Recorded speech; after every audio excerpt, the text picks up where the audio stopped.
విలువలు అనేవి ఉంటేనే వాళ్ళు ఉత్తమ పౌరులుగా ఎదుగుతారు. లేకుంటే పౌరులు అవుతారు కానీ ఉత్తమ పౌరులు కారు.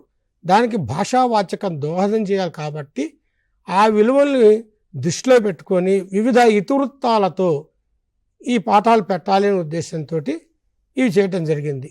మనం బాగా గుర్తుపెట్టుకోవాల్సింది ఏంటంటే వీటన్నిటినీ ఎంపిక చేసుకున్నారు. తెలంగాణ భాష సాహిత్యం కావచ్చు, చరిత్ర సంస్కృతి, ఆలోచన నైపుణ్యాలు, విశ్లేషణ ఉండాలి, పఠనాభివృద్ధి ఉండాలి, పఠన అవగాహన ఉండాలి, పిల్లలు భాషలో స్పష్టమైన భావ వ్యక్తీకరణ చేయాలి. అంతేకాదు భాష పట్ల అభిరుచిని పెంచుకోవాలి, ఉత్తమమైన ఉన్నతమైన వైఖరులు కలిగి ఉండాలి. అన్నిటికీ మించి భాషా సామర్థ్యాలని మనం చెప్పుకున్నాం. ఎందుకంటే ఇవి పిల్లలకి తెలుసు. 9వ తరగతి వరకు ఈ సామర్థ్యాలు అభ్యసించిన వారే 9 నుంచి 10వ తరగతి వచ్చేప్పటికి ఆ సామర్థ్యాలకు మరింత మెరుగుదల పెట్టుకోవాల్సిన అవసరం ఉంటుంది. కాబట్టి వాటన్నిటిని దృష్టిలో పెట్టుకొని ఎంపిక చేసుకొని ఈ పాఠ్య పుస్తకాన్ని రూపకల్పన చేయటం జరిగింది.